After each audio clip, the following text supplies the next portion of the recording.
Sponsored by खाता book, business हुआ easy. नमस्कार, सौरभ द्विवेदी नाम है हमारा और आप देखना शुरू कर चुके हैं लल्लन टॉप शो। एक दिन नहीं जाता जब पश्चिम बंगाल बनाम केंद्र के झगड़े की खबर नहीं आती। ममता बनर्जी कभी मोदी सरकार पर हमलावर होती हैं तो कभी राज्यपाल जगदीप धनखड़ पर। केंद्र में सरकार चला रही भाजपा के पास झगड़े को बरकरार रखने के अपने तरीके हैं। कभी ममता के अफसर दिल्ली तलब हो जाते हैं तो कभी सूबे के भाजपा नेता बंगाल के एक और विभाजन की बात कर देते हैं। आज दिन की बड़ी खबर में हम पश्चिम बंगाल में चुनाव के बावजूद और बाद भी चल रहे सियासी घमासान के अलग अलग पहलुओं पर विस्तार से बात करेंगे। सुप्रीम कोर्ट ने कोरोना महामारी में मारे गए लोगों के लिए मुआवजे पर जो आदेश दिया उसे समझेंगे और समझेंगे उस तस्वीर का गणित जो खींची दिल्ली में गई लेकिन हलचल पंजाब में मची है। पर सबसे पहले शो में दिन का वीडियो।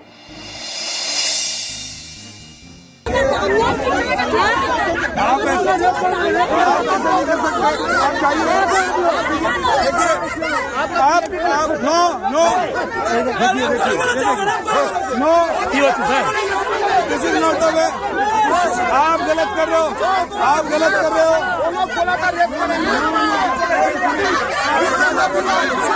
नो, आप गलत कर रहे हो। No, you are doing wrong. This is wrong.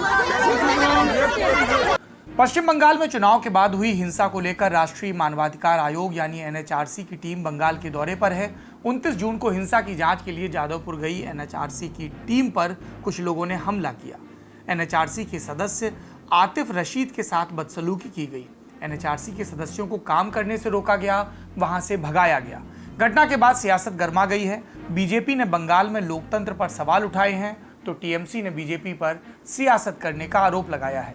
इस घटना को एक तरफ रख भी दें तो पश्चिम बंगाल में रिपोर्टिंग के दौरान हमारी टीमों ने खुद देखा था कि बंगाल में ऐसा कोई भी काम जिसमें ममता बनर्जी सरकार की जिम्मेदारी तय करने की कोशिश होती है करना कितना मुश्किल है, चाहे वो एक साधारण सी मीडिया रिपोर्ट ही क्यों ना हो।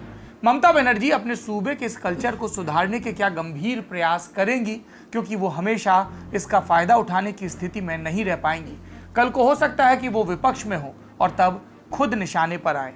इस किस्म की हिंसा को, इस किस्म की दबाव को, इस किस्म की मार्किंग को रोकना बहुत जरूरी है। अब चलते हैं सुर्खियों की तरफ। सबसे पहले आंकड़े। पिछले 24 घंटों के दौरान देश में नए मामले आए 45,951, मौत की संख्या 819 और ठीक हुए मरीजों की संख्या 60,729।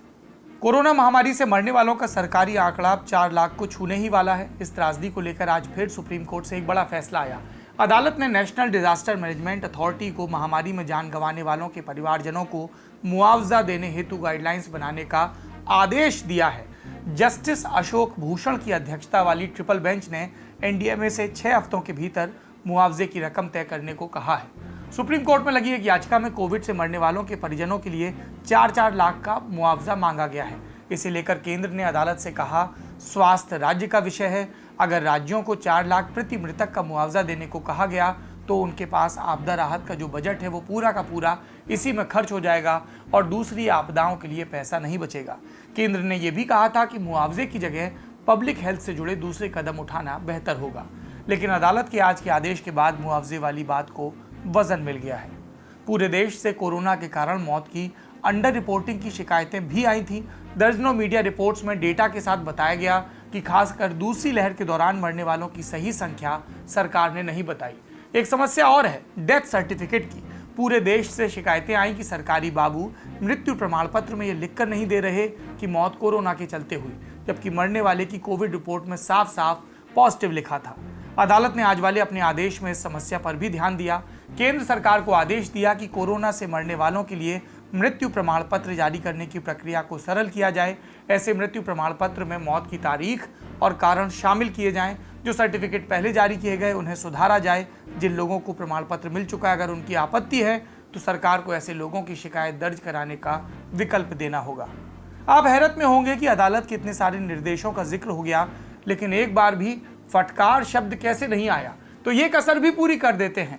अदालत ने इन सभी आदेशों के साथ एनडीएमए यानी केंद्र की एजेंसी को फटकार लगाई। अदालत ने कहा कि एनडीएमए को मुआवजा तय करने और देने की सिफारिश करने का अधिकार था, लेकिन उसने ऐसा नहीं किया और इस तरह वो अपनी कानूनी जिम्मेदारी को पूरा करने में नाकाम रहा। अगर केंद्र अदालत के इस फैसले को चुनौती नहीं देता तो अब ये लगभग तय है कि मुआवजा मिलेगा। लेकिन क्या मुआवजे के पात्र सभी लोगों तक ये मदद पहुंचेगी? ऐसा लगता नहीं, क्योंकि मोदी सरकार ने अब तक राष्ट्रीय स्तर पर डेथ ऑडिट का आदेश नहीं दिया है। सरकार ये मानने को तैयार ही नहीं कि उससे गिनती में कोई चूक हुई है। मुआवजे से अब चलते हैं महामारी के चलते लगे प्रतिबंधों पर। Directorate General of Civil Aviation ने आज अंतर्राष्ट्रीय उड़ानों पर प्रतिबंध 31 जुलाई 2021 तक के लिए बढ़ा दिया गया। हालांकि चुनिंदा रूट्स पर केस बाय केस बेसिस पर उड़ान की अनुमति दी जाती रहेगी।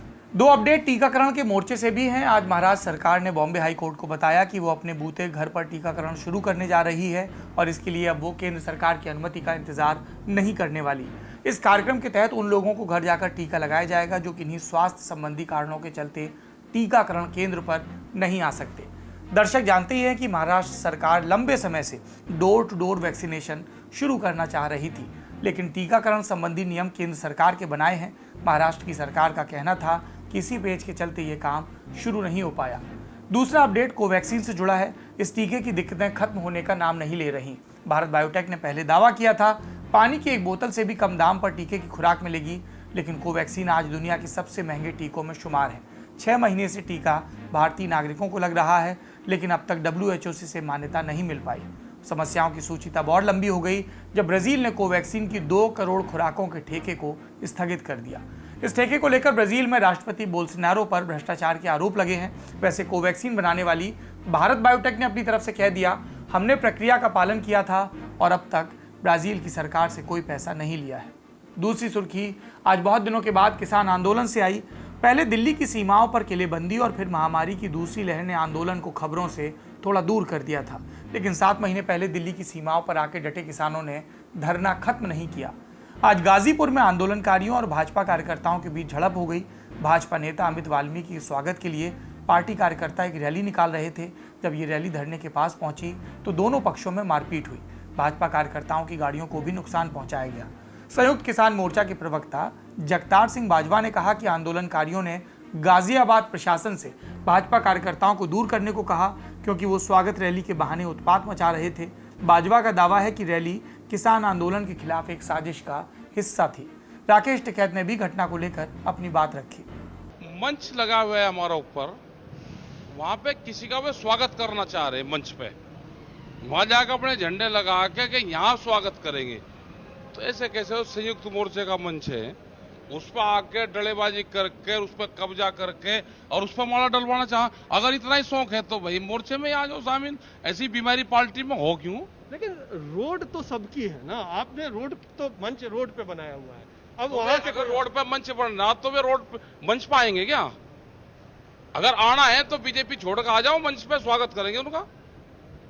लेकिन ये दिखाना कि हमने गाजीपुर का जो मंच है उस पर अपने झंडे लगा के कब्जा कर कर वहां स्वागत करा, उनके बक्कल तार दिए जाएंगे एक एक के जो यहां पे आ गया। पूरे प्रदेश में कहीं नहीं जा सकते वे, याद रख लेना। झंडे लगा के मंच पे कब्जा करेंगे वे, झंडे लगा के। दूसरी तरफ भाजपा नेताओं ने आंदोलनकारियों की आलोचना की। हरियाणा के मुख्यमंत्री मनोहर लाल खट्टर ने कहा कि कुछ घटनाओं की वजह से किसान शब्द बदनाम हुआ है। पहलू ये निकल आया है कि इस आंदोलन के साथ कई प्रकार की ऐसी दुर्घटनाएं हो गई हैं कि जो इस शब्द को भी बदनाम करने के लिए और लोग मुंह खोलने लगे हैं।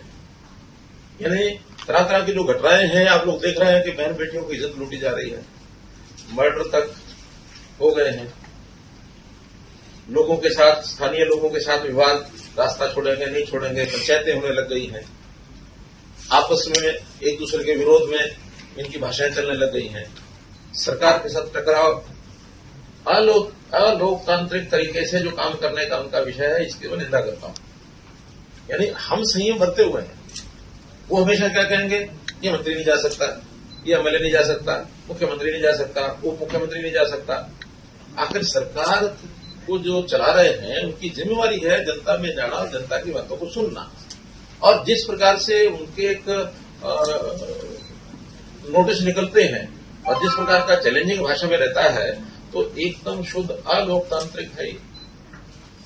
भले हमारे ऊपर कितनी बार वो कितनी छीटाकशी करते हैं, हम अपना संयम बरतते हैं, कुछ नहीं करते हैं। तीसरी सुर्खी पंजाब से है, जिसका संबंध दिल्ली में खींची गई एक तस्वीर से है। नवजोत सिंह सिद्धू ने ट्विटर पर प्रियंका गांधी के साथ एक तस्वीर डाली, साथ में लिखा, प्रियंका गांधी से एक लंबी मुलाकात हुई।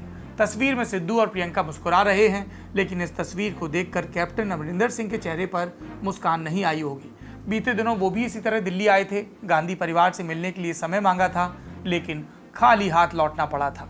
और ऐसे में पॉलिटिकल बीट के एक भी टिप्पणीकार ऐसे नहीं थे जिन्होंने ये सवाल ना किया हो कि पार्टी हाईकमान ने एक सर्विंग चीफ मिनिस्टर को मिलने का वक्त कैसे नहीं दिया। पंजाब में बीजेपी बड़ी ताकत नहीं है और ना ही इस समय पार्टी अपनी ऊर्जा और समय वहां खपाना चाहती है। कायदे से इस तरह कांग्रेस की राह आसान होनी चाहिए थी, लेकिन तभी पार्टी ने अपने भीतर से ही चुनौती का आविष्कार कर लिया। पार्टी के दो बड़े चेहरे कैप्टन अमरिंदर सिंह और नवजोत सिंह सिद्धू सार्वजनिक रूप से एक दूसरे का करियर खत्म करने की कोशिश में लगे हैं। हाईकमान किस तरफ है, इसका अंदाजा सब अपने अपने हिसाब से लगा रहे हैं। कैप्टन ने 2017 में पंजाब विधानसभा का चुनाव जीता था अपने नेतृत्व में, और अब ये ओपन सीक्रेट है कि तब कैप्टन ने मांग रखी थी कि राहुल गांधी पंजाब कैंपेन से दूर रहें। अब जब कैप्टन एक और चुनाव की दहलीज पर खड़े हैं, उन्हें दिल्ली जाकर अपने काम का हिसाब देना पड़ रहा है, लेकिन जब वो हाईकमान से मिलने के लिए वक्त मांगते हैं, वक्त नहीं मिलता। 28 जून को सिद्धू खेमे की तरफ से कहा गया कि 29 तारीख को वो राहुल से मिलेंगे, लेकिन मंगलवार को राहुल गांधी ने कहा अभी सिद्धू से मुलाकात नहीं हुई। वैसे सूत्रों का दावा यह भी है कि सिद्धू प्रियंका के साथ राहुल से भी मिले हैं। अब देखने वाली बात होगी कि इन मुलाकातों के बाद नवजोत सिंह सिद्धू के लिए कैप्टन के रहते हुए पंजाब में, कांग्रेस में और सियासत में जगह कहां और कैसे बनाई जाती है, क्योंकि ये तो खुद सिद्धू जानते हैं कि अगर पार्टी ने कैप्टन से या कैप्टन ने पार्टी से किनारा किया तो 2022 के विधानसभा चुनाव में पार्टी की संभावनाओं पर चुनाव से पहले ही बड़ा प्रश्न चिन्ह लग जाएगा। पंजाब की राजनीति की बात चल रही तो चलते चलते आपको आम आदमी पार्टी के उस ऐलान के बारे में भी बता दें जिसके सहारे वो अपनी नाव इस बार पार लगाना चाहते हैं। अरविंद केजरीवाल ने वादा किया कि चुनाव जीतने पर पार्टी 24 घंटे बिजली देगी, हर परिवार को 300 यूनिट मुफ्त बिजली और पुराने बिजली बिल माफ कर देगी। पार्टी को 2017 में पंजाब से उम्मीदें थी, लेकिन कैंडिडेट जीते 20। अब पार्टी एक बार फिर पंजाब में हाथ आजमाना चाहती है। ये थी सुर्खियां। अब चलते हैं दिन की बड़ी खबर की तरफ। बड़ी खबर में आज बात पश्चिम बंगाल में मुख्यमंत्री और राज्यपाल के झगड़े की करेंगे, जैसे शुरुआत में सूचित किया था। मुख्यमंत्री ममता बनर्जी और राज्यपाल जगदीप धनखड़ ने अपने झगड़े को नाक की लड़ाई बना लिया। ममता सरकार इस बात पर अड़ी है कि किसी भी सूरत में राज्यपाल के पद पर अब जगदीप धनखड़ बर्दाश्त नहीं है, तो जगदीप धनखड़ भी हर रोज राज्य सरकार की कमियां गिनवाते हैं। इस झगड़े में किसकी कितनी गलती है वाली बात पीछे छूट जाती है। पूछने वाली बात अब यह है कि मुख्यमंत्री और राज्यपाल में 2 साल से चल रही इस लड़ाई का कोई अंत है भी या नहीं। हर तरफ ये सवाल पूछे जा रहे हैं कि बतौर राज्यपाल जगदीप धनखड़ चुनी हुई सरकार की जितनी स्क्रूटनी कर रहे हैं उतनी करनी चाहिए या नहीं। राज्य के अलग अलग हिस्सों के दौरे पर जाकर जिस तरह वो लोगों की परेशानी उठाने की बात करते हैं, क्या उन्हें ये सब करना चाहिए? और सवाल ये भी उठता है कि क्या मुख्यमंत्री ममता बनर्जी ने केंद्र के साथ गतिरोध को अपनी आदत बना लिया है, और क्या उनकी पार्टी के लोग विपक्षी कार्यकर्ताओं के साथ लगातार सत्ता के संरक्षण के तहत दबंगई कर रहे हैं। जुलाई 2019 में जगदीप धनखड़ पश्चिम बंगाल के राज्यपाल बनाए गए। तब से ही कलकत्ता में मुख्यमंत्री और राज्यपाल वाला झगड़ा चल रहा है। चुनाव के बाद एक नए स्तर पर पहुंच गया। अब मुख्यमंत्री अपने राज्यपाल को भ्रष्ट बताने लगी हैं और 3 दशक पुराने जैन हवाला केस को छेड़ दिया है। 28 जून को ममता बनर्जी ने राज्यपाल जगदीप धनखड़ को भ्रष्ट बताया। एक प्रेस कॉन्फ्रेंस में कहा कि उनका नाम जैन हवाला कांड की चार्जशीट में था। ममता ने यह भी कहा कि जगदीप धनखड़ ने पहले कोर्ट को मैनेज किया, जिसके बाद फिर कोर्ट में केस हुआ जिसका अब तक फैसला नहीं हुआ। ममता ने केंद्र सरकार पर सवाल उठाते हुए कहा था कि आखिर धनखड़ को इस तरह से पद पर रहने की अनुमति क्यों है, जबकि वो पश्चिम बंगाल के राज्यपाल पद से उनको हटाने के लिए 3 बार पत्र लिख चुकी हैं। राज्यपाल जगदीप धनखड़ ने ममता बनर्जी के आरोपों को गलत बताया और कहा, मुझे चार्जशीट नहीं किया गया था, ऐसा कोई दस्तावेज नहीं है। धनखड़ ने कहा कि ममता को उस आरोप पत्र के बारे में बताना चाहिए जिसमें मेरा नाम वो बता रही हैं। राज्यपाल ने आगे ये भी कहा कि ममता बनर्जी के आरोपों में रत्ती भर सच्चाई नहीं है, वो गलत सूचना फैला रही हैं और तथ्यों की गलत व्याख्या कर रही हैं। तो ये जैन हवाला कांड असल में था क्या? 1990 के दशक का कथित तौर पर एक बड़ा राजनीतिक और वित्तीय घोटाला। भारतीय राजनीति में सबसे पहले इसकी गूंज 1993 में सुनी गई। जनसत्ता में जून 1993 को एक स्टोरी छपी, लेकिन मामला 2 साल पुराना था। 1991 में दिल्ली पुलिस ने जेएनयू के छात्र शहाबुद्दीन गोरी को जामा मस्जिद इलाके से गिरफ्तार किया। कश्मीरी आतंकवादियों को आर्थिक मदद पहुंचाने के संदेह में मामला सीबीआई को सौंपा गया। इसके बाद ये मामला परत दर परत खुलता गया। शहाबुद्दीन गोरी की निशानदेही पर सीबीआई ने साकेत में रहने वाले जैन बंधुओं के घर पर छापा मारा और इस छापे के दौरान सीबीआई को 4 जैन बंधुओं में से एक सुरेंद्र कुमार जैन की डायरी मिली। इस डायरी में कथित तौर पर 115 बड़े अफसरों और नेताओं के नाम दर्ज थे, जिन्हें कथित तौर पर 64 करोड़ रुपए दिए गए। नाम के इनिशियल से अंदाजा लगाया गया कि ये जो नेता हैं ये लाल कृष्ण आडवाणी, मदन लाल खुराना, विद्याचरण शुक्ल, नारायण दत्त तिवारी और बलराम जाखड़ जैसे बड़े नेता हैं। इस खुलासे से भारतीय लोकतंत्र में भूचाल आ गया। हालांकि इस मामले में कानूनी कार्रवाई सिफर साबित हुई और सीबीआई की भूमिका संदिग्ध। ये मामला कब का इतिहास में दफन हो चुका है। सभी नेताओं को कोर्ट से बरी भी कर दिया गया, कभी सबूतों के अभाव में, कभी जांच की ढुलमुल रवैये को लेकर। लेकिन ममता बनर्जी ने फिर से इसकी याद दिला दी। अब ममता बनर्जी के बाद पत्रकार विनीत नारायण ने भी कहा कि जगदीप धनखड़ का नाम जैन हवाला केस में था। जैन हवाला केस को उजागर करने में पत्रकार विनीत नारायण की भूमिका थी। उन्होंने इसे लेकर सुप्रीम कोर्ट में याचिका दाखिल की थी। ममता के बयान के बाद विनीत नारायण ने फेसबुक पोस्ट में लिखा कि जैन के खातों में धनखड़ को 5,25,000 रुपए का भुगतान किए जाने का जिक्र था। धनखड़ का नाम जैन बंधुओं की डायरी में पॉलिटिकल पेई की कैटेगरी में था। इस तरह के आरोपों के साथ ममता बनर्जी सरकार अब राज्यपाल पर नए सिरे से हमलावर है। इससे पहले ममता बनर्जी सरकार जगदीप धनखड़ को हटाने के लिए कई बार राष्ट्रपति और प्रधानमंत्री को चिट्ठी भी लिख चुकी है। 2 जुलाई से पश्चिम बंगाल में विधानसभा का सत्र शुरू हो रहा है। इसमें टीएमसी राज्यपाल धनखड़ को हटाने का प्रस्ताव ला सकती है। पिछले दिनों खबर भी आई थी कि इस बारे में ममता बनर्जी ने पश्चिम बंगाल विधानसभा के अध्यक्ष विमान बनर्जी से बात की। विमान बनर्जी ने लोकसभा अध्यक्ष से बात की, कहा कि राज्यपाल विधानसभा के मामलों में दखल देते हैं। इस पर आज राज्यपाल जगदीप धनखड़ ने विधानसभा स्पीकर को चिट्ठी लिखी और कहा कि ये आरोप दुर्भाग्यपूर्ण है। अब सवाल है कि क्या राज्य की सरकार या विधानसभा राज्यपाल को हटा सकती है। इसका जवाब है नहीं।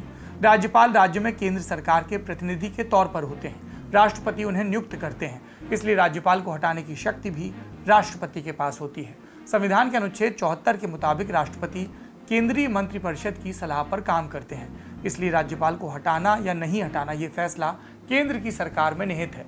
इस बारे में सुप्रीम कोर्ट का भी एक पुराना फैसला मिलता है। 2010 के बीपी सिंघल केस में सुप्रीम कोर्ट ने एक लैंडमार्क जजमेंट दिया था। केस क्या था? 2004 में यूपीए की सरकार ने पूर्व की एनडीए सरकार के दौर के कई राज्यपालों को हटा दिया।